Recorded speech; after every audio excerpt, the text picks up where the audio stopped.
Well, hello, we're live for the night. To our Zoom audience, and I would like to say good evening and welcome to everyone to our program tonight. I'm Charles Shepard, President and CEO of the Fort Wayne Museum of Art, and I'm joined tonight by Nancy Stewart and Sharon Eisbart, two women I've had the pleasure of knowing for all of my 18 years in Fort Wayne. And Sharon, I knew you a little earlier because you were on the search committee. You've both been involved with the museum for over 30 years. We're here tonight to talk about the museum's 100th anniversary. It was in 1921 when Theodore Thiem challenged the young art institution known as the Fort Wayne Art School to organize and adopt professional standards and start a museum. 100 years later, we're the second largest museum in the state of Indiana, and I'm so proud to be leading this organization with both of you. Welcome. Thank you. And I'd like to kind of kick off tonight with a couple of questions to both of you about, let's start with, how did you become with the Fort Wayne Museum of Art in the first place, and what roles have you had? You want to kick off, Sharon? Sure. You know, as a young mother coming to Fort Wayne, everything you generally do revolves around your children. And so my first exposure to the museum was when I took the boys to art classes on Berry Street through the museum. So that was, and through there, then we said, well, hey, this is a pretty neat place. And Ben and I started going to some of the openings on West Wayne Street and in the castle. And that was, we got here in 72. Of course, the boys, they were little then. I think it was probably maybe closer to 75. It was short of moving, the move. So that was how I first got involved. Nancy, how did you first get involved? Well, I think I would, as Sharon was talking about getting involved with small children, I was an art history major in college, and we moved to Fort Wayne in 1972, and then got involved with children and activities. But it was a very good friend who asked me if I would help co-chair the major donor dinner when we opened the museum in 1984, when we made the move from the castle to the new museum. And the rest is history, as I say. I look back in those beginning days of designer show houses and art for sale, and wonderful, wonderful memories. And it must have been really quite exciting and amazing, actually, to move from Castle Gallery in West Central to this beautiful professional museum building. Wasn't that a little scary? I remember being a docent back at the old museum in the garage of the Castle Gallery, and there were 30 docents, and we were training and preparing for the move. So we were studying in the garage, and that was in 1981, 82. We had 2 years of training, and Maury Papier was our teacher, and we would, Wow. we would train in the morning. On Monday mornings, we would have a 3-hour lecture every Monday morning.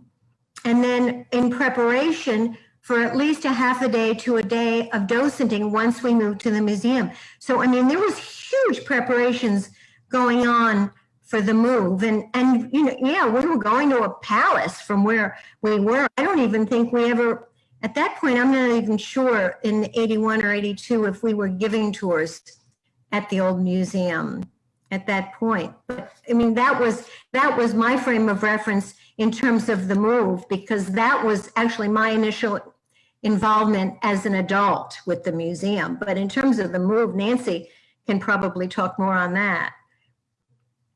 Well, I just got in on the move when we dedicated the building, and all the excitement certainly that was around that, which when I reflect back on, as you were saying, Charles, the different roles we've played, I think back to when we did the American Art Initiative campaign. That was 05, I believe, 08, and then added on to the building, how interesting it was to realize in a space of what 20 years there, that our needs were so different. And I think that's what we'll see moving ahead too, that our needs will become different. Well, and you know, it's fascinating too, when you mentioned that point about the American Art Initiative, is that it was really very intelligent of the board of directors and all the supporters at the time, when they got that building built in 1984, you know, coming from a beautiful residential house, but to a professional museum art building, you had to really take some chances, and people did. And those chances were very successful, I think, until we knew we needed to expand a bit. Not only did we need to expand, but we needed to focus the collection. And that was a big move on the part of the board, because we decided that we were going to focus on American art, and we were going to build on what we had, and we were going to fill in the holes. So it gave us a real direction back then. I remember those discussions. Nancy, you were on the board then too. You know, I can't remember whether I was president then, or I mean, you know, it all sort of is a jumble, but I do remember those wonderful discussions about what direction we would go then, and we're dealing with those wonderful issues again now. Well, and I think that is truly one of the things, when I reflect on my experience on the board and being involved with the museum, it was when we decided to collect, preserve, present, and educate about American and related art. And I think that's what's allowed us, I mean, certainly that we wouldn't love to collect some original Monet or something like that, but it really put a focus to the collection, which I think has made a huge difference and will for us moving forward. Well, when you talk about this building too, and Sharon, you might want to go in a little bit more about it, when we realized that it was really part of a vision of Louis Kahn about 50, 60 years ago, to have a campus down here where the arts campus is now. And the Louis Kahn building was the only building that was purchased. So when the museum moved from West Central down here, then there was a museum and what was then the Performing Arts Center, which is now the Arts United Center. And then Arts United purchased what is now the Our Center across the street to make the campus. We were very deliberate, I remember, about being next to the Louis Kahn building and having obviously a physical connection that mirrored some of the elements in the Louis Kahn building. And if you look up in Gallery 1 and Gallery 2, the large galleries, when you first come in and you look at those windows, they were designed to be like the iconic Louis Kahn windows that you see in the front of the Arts United building. I remember I was very impressed by that. I thought, great idea. Well, you know, you're right, Sharon. It was really a great idea.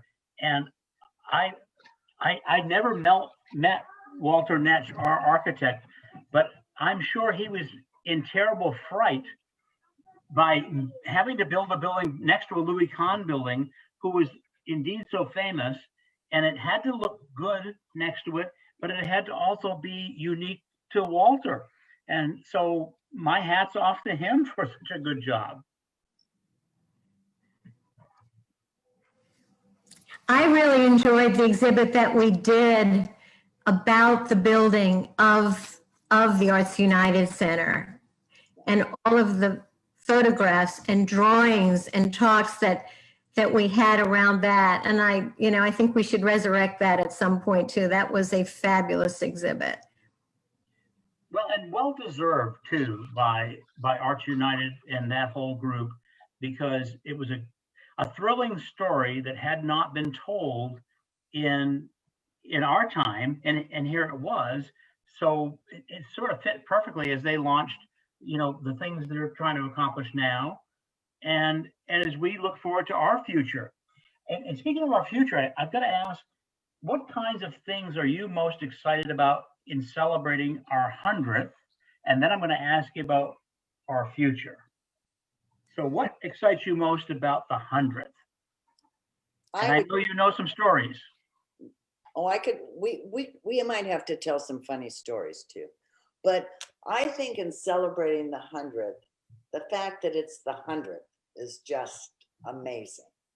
And I think some of the things I'm so looking forward to seeing, the exhibits over the decades that share some works from the permanent collection that we don't get to see, and maybe some of them we've never seen. And I'm looking forward to an opportunity to bring back some of the former executive directors. And I know in thinking about and preparing for, or thinking about what we might want to share with you today, it certainly has brought back some wonderful memories. And I think that's what I wish for everybody moving forward. We're talking now a little bit about the future, but I hope people will have an opportunity because of COVID. We aren't having the opportunities that we would have to all gather together. We know and are confident that we will be able to do that in the fall. And I think even providing that opportunity for people to reminisce about some of I know Sharon and I were talking, and both of us remembering some funny, fun stories, like the designer show house, where it went on for 2 weeks and I had to go over and dust it every morning at 8 o'clock. Well, I don't know if we'd find people like that. I mean, I think that's another thing that's changed over the years, has been the volunteer force. I think you've found so many more things are being done by staff that used to be done by volunteers. And that's all great. And that just is an evolving over time. So those are things I'm looking forward to about the 100th. Designer show houses are exciting because that was a phenomenon that happened across the country, and we were right in the thick of it. And it worked so well for almost a decade, and then it just became a thing that nobody was willing to work on. It was so labor intensive. I had a small role in some of them, and it was crazy labor intensive. I can understand that. And lifestyles change too. I mean, so many of us who were stay-at-home moms and had the time to do it, went back to work and did other kinds of things. But you were talking about some interesting stories. I mean, we're sort of jumping around here, but oh, it's all right. One of the thing that I loved, and I so look forward to when we can get together again, is we had amazing lectures at the museum. Both when we had the gallery that was tiered before we did the remodel, and then in the auditorium, and then upstairs in the Overlook Gallery. And we've had wonderful lectures from visiting lecturers who would come in and talk about an exhibit, and also the actual artists who created the artwork. And I'll never forget Andrew Wyeth's granddaughter. It was either his granddaughter or his grandniece, Victoria. Charles, was it his granddaughter or? His granddaughter, yeah, you're right. His granddaughter, Victoria, came in and told some stories that I actually can't even repeat. They had to do with, and I'll tell you all, any of you privately, if you ever ask me in person, but they had to do with a party that happened in Greenwich Village with Andy Warhol was there.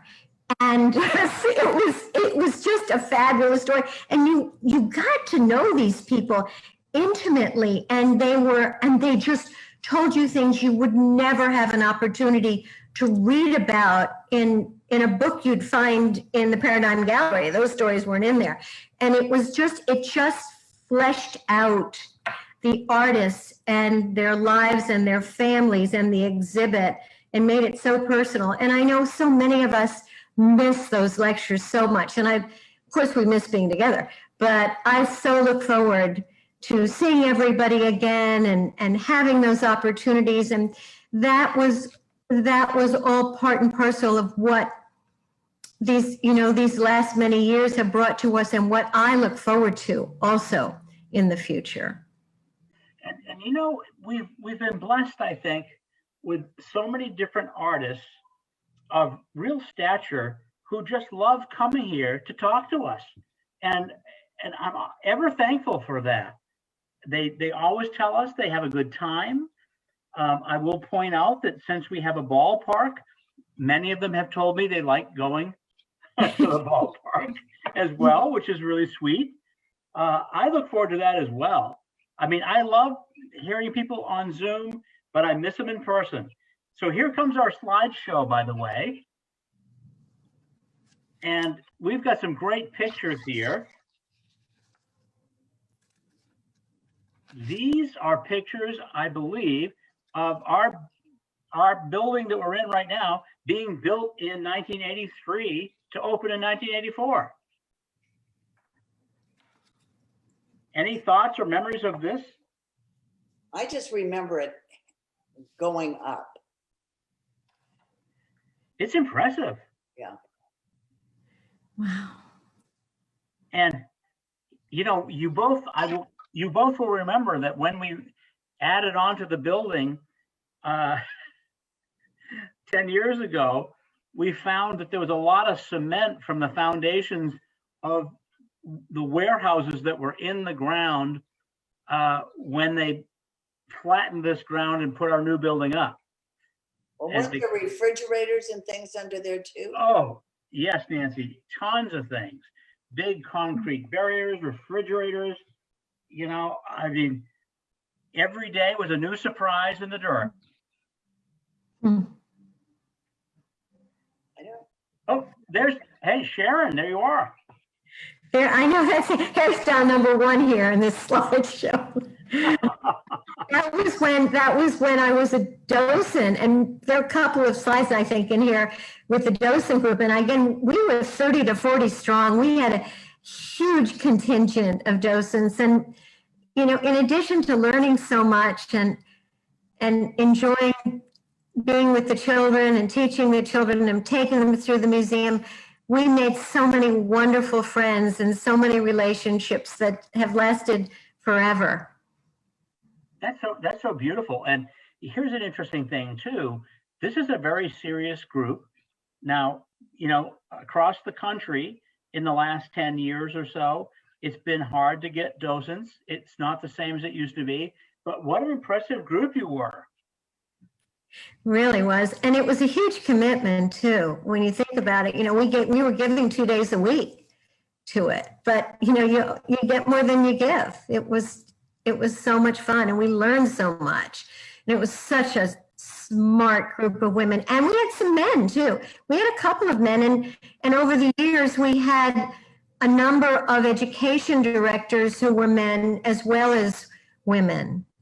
So we just had a great variety and great depth, and we always felt really good about going into the galleries. I felt very well prepared.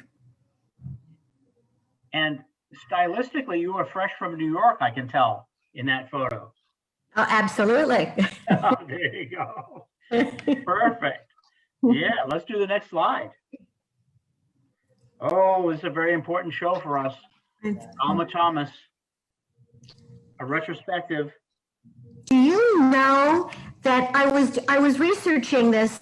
This was the first retrospective of all of her work. I mean, her work had been in major museums, in the Whitney and the Met, but this was the first museum that had a private, just a complete showing of her work. And I thought that was pretty cool. And it's listed that way in Wikipedia, so it must be true. So Yeah, it was extremely important. And we had good relationships with her estate. We had relationship with Alma herself beforehand. And we got a loose grant to travel this thing nationally, which is really an amazing thing for a museum of our size to get a loose grant.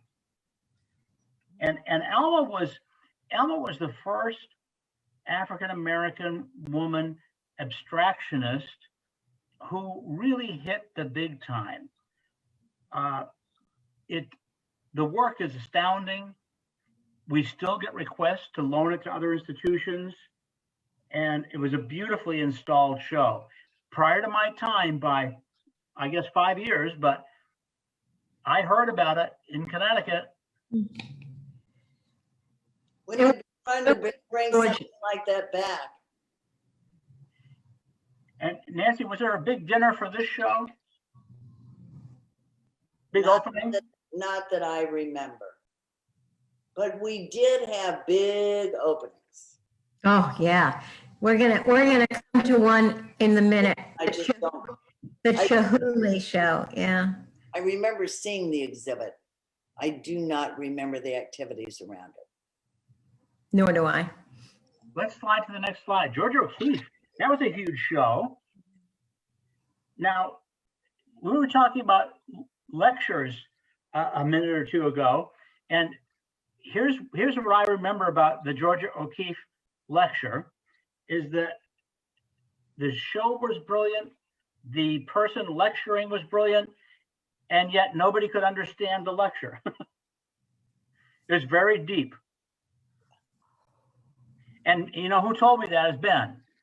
Oh, jeez, I'm not. I remember that. It went over everybody's head. That's so funny. That are under their seats, one way or the other. Yeah, exactly. But it didn't matter because we just wanted to get in there and see the art, you know. We just yeah. Let the lecture go. Yeah. Let the lecture go.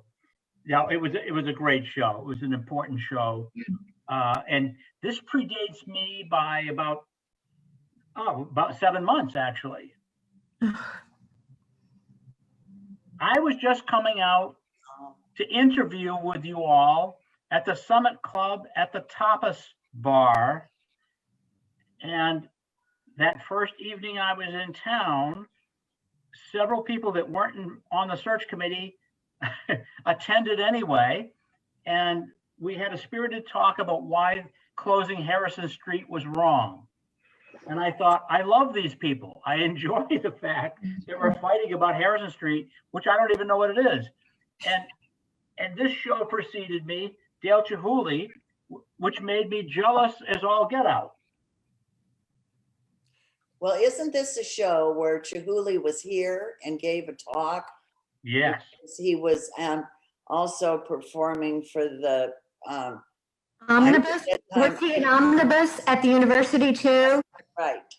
Yeah. And I have a fun story to tell about that because we really were going to need volunteers when they were there. Yeah. And we had Karen Hickman come in and do volunteer training on being welcoming and everybody was a part of it. And I remember that's when she said, if someone asks you where the restroom is, you don't point your finger, you use your hand. Oh my goodness, how smart. And we just had so many volunteers that came down and were welcoming. We even had to put those cues in. The stanchions, yeah. We had 600. That's wild. 600 people one night. It was insane. That was during the day. And 600 people in the building at one time. I mean, I'm sure that the fire marshal would not have liked that, but it was, you couldn't move. You absolutely couldn't move. And then we got smart and we realized, we can't let in that many people. So.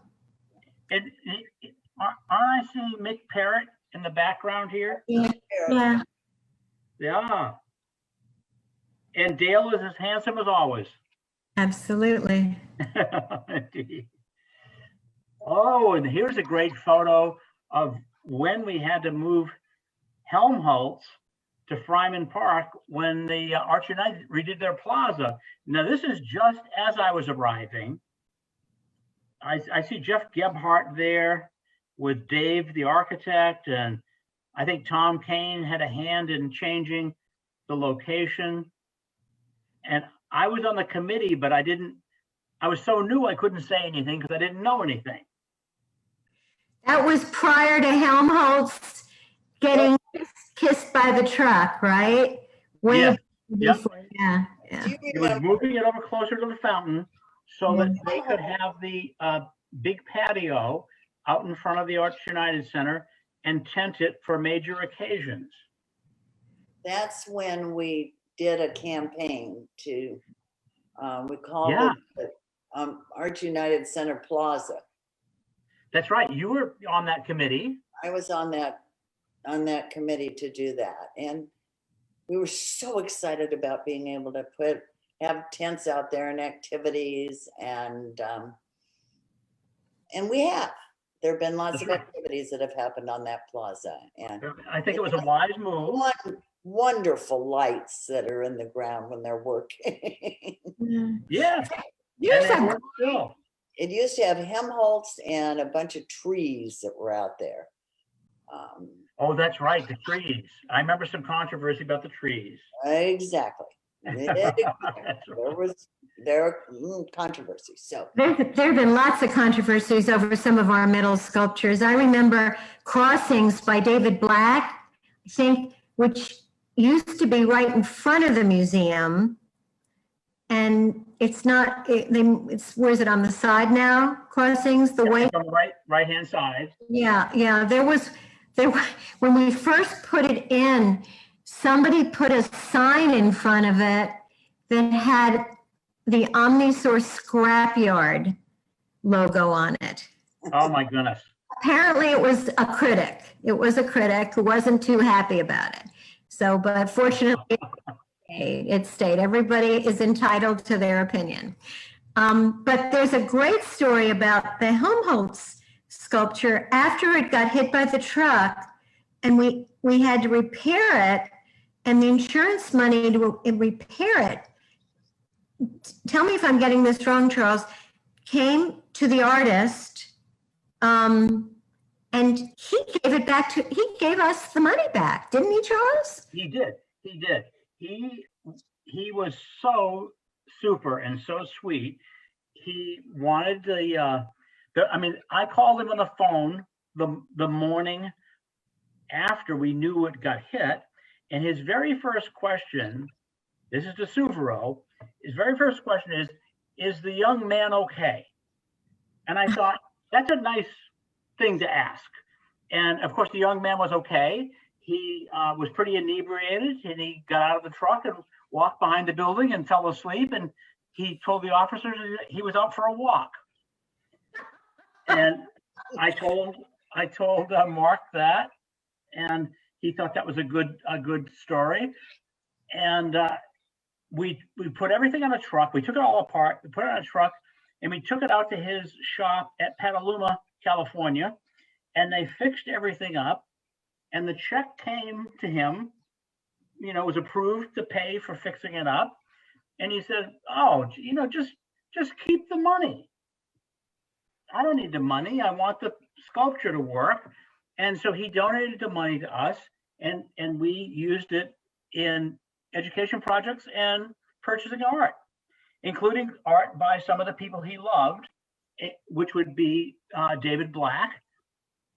Now, and people's confusion here, or people's dismay, depending on how you want to call it, was that there's a group of artists around Mark de Suvero that started using structural steel from buildings as the right kind of, medium to make sculpture from. And they were rejected initially, just like glass people have suffered some rejection, because why glass? And these people used to say, why I-beams? And it's a joke now to Mark because he's been doing it for 70 years, but it's a thing that happens in art. It was quite a moment. The thing I find so cool about DeSubro's work, and so many of the artists that we have and you get to know and you get to recognize their style, is DeSubro's all over the country. And you can, I mean, they have several in Chicago and they have several in Denver. And when you see a DeSubro, they're so distinctive. It's like, you know, seeing an old friend, because you know that's a Mark DeSubro. You recognize the style, you recognize the medium, you recognize how he takes these I-beams and he makes them bend. He gives them knees, gives them human parts. I don't even know what that word is when you ascribe a human characteristic to something that's inanimate, but it's a great word. Yeah, sure. The anthropomorphic. Yeah, thank you. Yes, that word. Yeah, and that's what he does. But you recognize, and that's what seeing these works over and over and over again and becoming comfortable with them and then seeing them in other places, it's just a wonderful experience that goes beyond just our art museum. Well, we're so fortunate because, as you say, you know, Mark DeSubro's work is in every city all over the world. He's one of the most important, if not the most important, 20th century sculptor. And that we have a major piece by him, is exciting, and it should set the standard for all the public art that comes in the future. And I'm thinking of our art commission, which is doing such good work. Let's look to him as the standard. He's the teacher. Charles, remind me, who donated it? This is a very interesting story. Now, Forgotten. This is Ray Magnet Wire, and Ray Magnet Wire wanted to commission a piece for themselves, and they would put it on their campus. And he thought, okay, this is perfect. Ray Magnet Wire, this thing is named Helmholtz for a famous guy in electric ray magnetry. Would be a perfect match. And the Alcoa Foundation was involved. So this is major money and major players. But the problem is, and this happens, you know, time to time, they didn't like the sculpture. So what do? You don't like the sculpture. So the notion emerged that why don't we give it to the Museum of Art? Because then it makes everybody happy, and it doesn't make us unhappy that we have to look at it. And I've been through this at least 6 times in my career, where somebody has a bright idea, but they don't like the end result. So that's how we got this sculpture. And Mark has never forgotten it. He's never forgotten the happy solution of giving it to the museum, which I think he preferred. And, you know, back in the day, when we did this, the money was different in art. So this was probably a $200,000-300,000 piece, maybe $350,000. You know, these pieces by Mark these days are $2 and $3 and $4 million. So we came at the right time, and we were the right people. So a wonderful tale. And because it was I-beam steel, he was able to fix it after the truck ran into it. So how bad? Yeah, that's really pretty good for us. Yeah. Although I did get a few notes day by day saying, take it back to recycling. Oh, hey, we're having a luncheon here. We are. We were always well rewarded in lots of different ways as docents, and there was always a beautiful luncheon at the end of the season. But those are my blue pots. Those are, yes, I remember those. And I see Sharon, I see Kim Stacy, I see a lot of people I know. Yeah, there's I think that's Barb Steckbeck, isn't it? With the red hair. It is. Yes. Yeah, yeah. And Nancy unified everything with your blue and white pots. Mm-hmm. So we had a good graphic. It might have been, you know what? It might have been just all volunteers too. It was a volunteer thing. And docents, yeah, it was a volunteer luncheon. And docents and volunteers in May. Oh my goodness! Now here's one of the The The famous dinners. dinners that we would auction off at the gala. We did 6 of those dinners. Oh my goodness. I don't even know. They were super fun, and they brought in some really good money. And I think we always had as much fun doing them, I think, as our guests. And we would rotate from our house to Tom's house to Mary and John's house, and Ben was there too. He was taking the picture. That's what I thought, because I couldn't figure out where Ben was. Yeah, he was taking the picture, right? Oh, perfect, perfect. Yeah. That's a cute Oh. picture. That was the year. It's when my hair was first long. That's right. And that was the year after did you arrive in 2002 or 1? No, I arrived in 2003. So I arrived and you were the chair. Okay. I got there in July 1st. And the story I'll tell tonight for the program, which I probably shouldn't, is that I actually went to work 4 days before July 1st. And Lon sent me an email saying, I hope you don't expect to be paid for the days that are before the 1st. You weren't hired then. So I took my lumps and there we are. I still have that tie, although I don't have the blazer. Well, Charles, that was like I met you at an event and then saw you the next day at Gold's Gym. And I was so embarrassed. I looked so lousy in my gym clothes. And I couldn't believe that I would ever see at Gold's Gym one of the fancy people at our events. I thought, oh my goodness, that's Nancy Stewart. Fun memories. I've got to tell a story about the search for Charles. And Nancy will appreciate this because she's headed a number of searches, including the head of their church. And the philosophy when you're looking for somebody is you don't just accept okay, you go the next mile. And Ben chaired the search committee, and I think that they had a national search firm that they engaged, and the search firm they had a certain budget, and the search firm would bring them candidates, and they just weren't satisfied. And the head of the search said, oh, I've got a candidate for you, but you're going to have to go an extra mile, but he'll be worth it. And 18 years later, you have history. You have proved her right. My dear friend Nancy, she had a great New York search firm that I'd never worked with before, and I'd always wanted to work with her, but I was kind of bound to a different firm for years until somebody passed away and I became a free agent. And she called up and I said, yeah, I would love to have this conversation. And we started in, and I thought, okay, well, this is all exciting. It's not quite working yet, but she made it work and Ben made it work. And we had that great first night where I think the person who crashed the meeting was Bud Latch.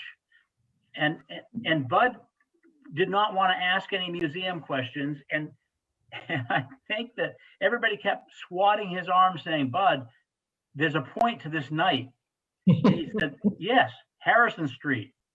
Bud always had a wonderful agenda. It might not have been everybody else's, but it was great. That's right.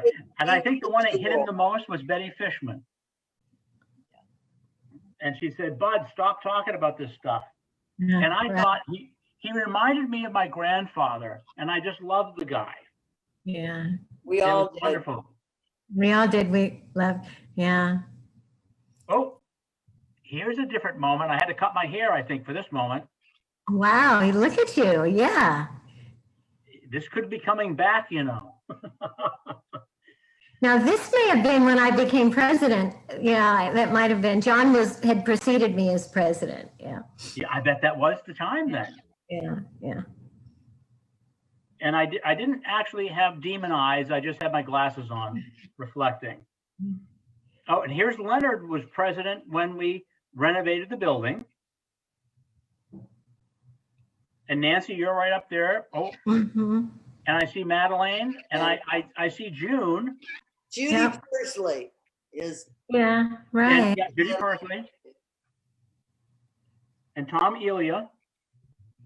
And Nancy, you and I are having a little bit of a powwow. A very serious conversation, that looks like. Yes.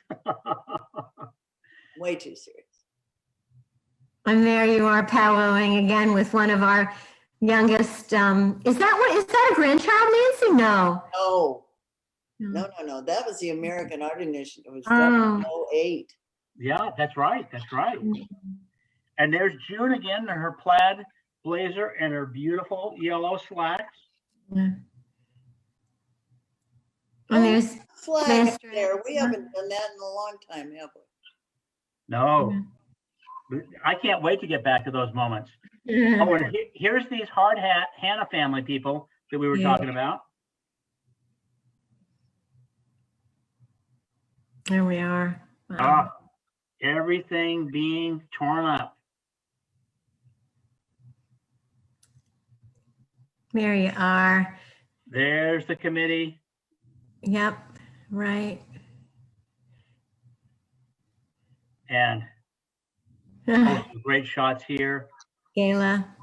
Oh, this was our Curatorial. Oh, the epicutorial dinner. Oh, curatorial dinner. Magnificent dinner I've ever had there. beautiful dinner. Yeah. That was so fun. And that was the beginning of the first summer of glass, wasn't it? It was. It was Yeah. indeed. That was gorgeous. And that was a Chihuly. We had a Chihuly exhibit there. I'm not sure it was in another room. I don't think it was that one. It was a different room, the Chihuly. Well, Yeah, I think it was the auditorium, and we limited the crowd that night to 80 people because that was the legal limit, and we didn't want to try to oversell the event. That was pretty exciting. It was gorgeous. And the food looked like glass. I mean, the whole theme was all about glass.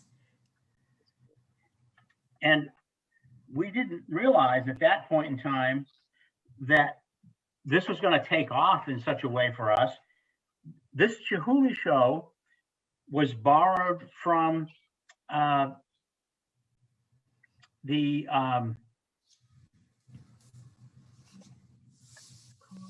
Columbus, Ohio gardens, and they own a big Chihuly collection. And the weirdest thing about it is that they let us borrow these things for a fee, and Chihuly tried to sue us and them because we were 1 mile beyond the legal limit that his work could travel, even if somebody owns it, without paying him too. So it was kind of embarrassing, but in the end, it turns out that they measured wrong, and we were 1 mile to the correct side. So it worked. And of course, Chihuly, when Habitat Gallery first started, Chihuly couldn't sell his work. And so he was at a craft fair outdoors in Michigan, and he was trying to make enough money to go back to Rhode Island to teach glass, and he didn't sell any work at the craft fair. So he went to Ferd Hampson, who's since become our great friend, and he said, could I possibly have a gallery showing on your front lawn on the weekend and see if I can sell any glass so I can go home? And so he had a Volkswagen van full of glass. He put the glass on tables on the lawn. They had a one weekend show, and they made $3,000. You know, I don't even think you can buy a Chihuly napkin for $3,000 anymore. Yeah. And so Dale said to Ferd, you know, they're going to split the money, $1,500. And Dale said, I really need the full $3,000. Could I pay you next summer? And Ferd tells me to this day, some 35 years later, Dale never paid him back. But you know, that show, as I recall, had a lot of like plants and viney kind of things. Didn't Tom Kane do some of the Yes. installation? I'm so glad you remember that, Nancy, because what we didn't understand when we approached the Columbus Gardens is that these were all things meant to be outdoors in a garden.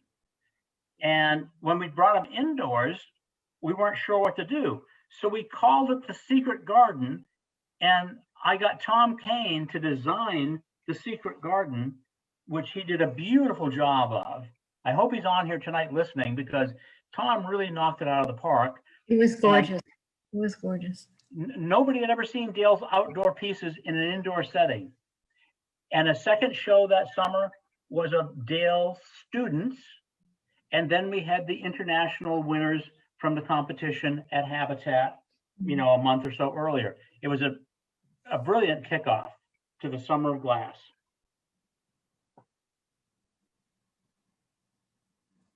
Oh, I remember the chandelier.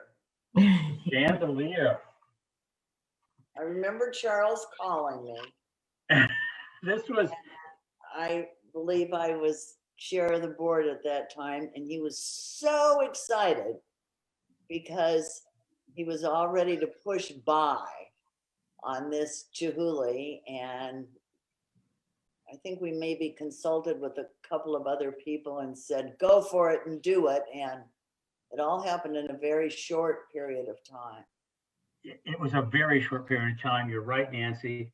I was driving to Habitat Gallery actually for an auction, and I got a phone call saying, you're going to see something odd at this auction. There's a Chihuly chandelier that's been taken apart, and the only thing on display are 3 of these tendrils, and they're on a little, you know, black velvet mat, but I think nobody's going to bid on them, said my caller, because it's not together. And I thought, that's kind of odd. But immediately, since I thought there may be a buy here, I called back to the collection committee, and Sharon and a variety of other people. Yeah, John, yeah. John, yeah. If you can get this, go ahead and get it. Now, its value was about $400,000, and we had some competing bidders, but we got this Chihuly sculpture, which we had wanted one of back when we reopened and remodeled. We got it for $90,000 rather than $400,000, which was over my limit, which is why I need the committee. But the committee came through. We got the chandelier, and there's a video on YouTube of me taking my numbered bidding number and shaking it at the phone to ward off my competing bidders. And a number of glass collectors have not forgotten that. And then to the right of that is the Martin Blank Repose in Amber, which was made in 2004. It was a custom commission for a very important Chicago office building. In fact, the office building where Roy Kroc of McDonald's had his first office. And the building sold, and the commission went into the basement, and the building sold again, and the commission went into the corner of the basement, and the building sold again. And the realtor, first time I've ever had any doings with a realtor who only sells skyscrapers. It's got to be a good commission in selling skyscrapers. So he called me and said, I'm a very good friend to the original person who commissioned this, and I don't want to see it thrown away. Would you accept this if we could find a way to make it a gift? I, of course, was overjoyed. I had no idea it was 52 feet long. I thought it was a normal, like 10 or 12 feet, but we worked on it all summer, and we finally found a Chicago collector investor, Joel Silverstein, and got him to buy it and donated a year later to the museum. And it's been in our main hall ever since. It's probably, at this point, it's probably a $2.25 million sculpture, one of our most expensive pieces in the collection. And we've become best friends with Martin and his family and his studio. 2 wonderful pieces coming to the museum. And when he came here and talked about it, and if you position yourself in the foreground on your hands and knees right in front of the sculpture, you get the sense of the repose part of it. You see this undulating body as it moves down the hallway, as well as other vantage points. And then we've got a gorgeous vertical Martin Blanc sculpture of the diving one. I mean, it is a figure diving, isn't it? Upside down? It is. And that came to us from a Los Angeles collector, a big time collector, who was so happy that we saved this Martin Blanc that we're looking at, that he and his wife gave us their Martin Blanc, and that's about to be reinstalled the week after next. Very exciting. Yeah. Charles was talking about the Chihuly when we were doing the American Art Initiative campaign. It kind of got to be within our steering committee group of people, a real aspiration, because we wanted one of those huge Chihulis to hang down in the very middle of the atrium. And it was sort of an incentive to keep us fundraising and making that next ask, because then we would have enough money left over. Well, I think one of my aspirations or dreams would be to still have a huge Chihuly installation. Yeah. But this was just about perfect. And it's in the best spot. You picked the best spot for it because it gotten lost in the center, and you just tucked it up in that high area, you know, just where it is. It's just perfect there. Well, I've got to give a lot of credit to Zach on that, because I asked him to come over as an architect and comment on our 2 or 3 positions that we were suggesting. And he said, I like the third suggestion because it'll reflect on the glass of that catwalk, and it will look much bigger if it's closed in a little. And he was entirely right. I agree with you, Sharon. I'm so happy that it's there. And we do tell the story that when the person came to install the 110 different tendrils of this piece, I said, is there any way we can help you? He said, yes, don't talk to me all day long. I have to concentrate. And I thought, okay, I get it. Even though we're excited, we won't talk to you all day long. I remember seeing the pieces out in the library. Yeah, laid out, right? Quite amazing. Yeah, I like looking at it from the overlook room too. Oh, it's beautiful. Yeah, it's stunning. And I love it with the Martin Blanc. I mean, I love all the glass. And I think I'm so excited about the direction we've taken in terms of glass. We may talk about this later, the direction we're going, but you've already started us. So, well, we are taking off. Want to mention this important show for this year, A Century of Making Meaning. Every year we do have a show called Making Meaning that looks at all the things that came into the collection over the year. But here we have a year-long show looking at all the things that came in over 100 years of collecting by decades. And this is the first installation. It changes every month. I think people can see things that will delight and thrill them. And toward the end, of course, there'll be more glass. So it's going to be a marvelous show. I would encourage everybody to go down and see it. Yes, and come every month and see another, you know, safely. Let me tell you, safely see another version of it. And it's accompanied by this wonderful timeline, which covers the 100 years and points out important moments for us as a museum and in context with the country as well. And some great photos and some great shots of people. It's really very moving. And the stories are very moving. Charles, who created that? This came about as a result of Amanda, Caitlin, and Suzanne, and Elizabeth, who put all this together.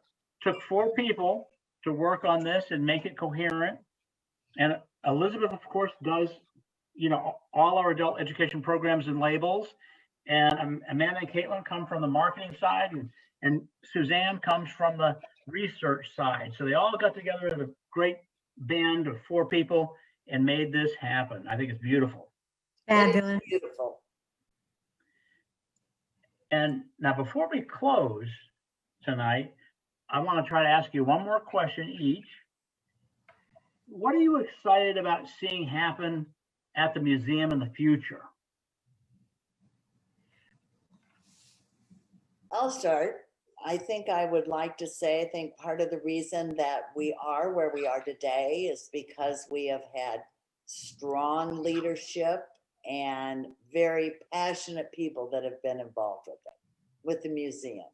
That's, Charles, you have done an incredible job, I think, in bringing us to where we are. Just amazing, as have those that have come before you. We've had strong board leadership. And I know we're only going to see that moving forward. And I think back to in 2015, Arts United did did some cultural planning and came up with a cultural platform. And it was really, the vision of that platform is to make Northeast Indiana a national destination for arts and culture. And I really want to see the museum, and I know it will become a national destination. And it looks like now for collecting glass, but that's the direction I see it going. Perfect. In the future.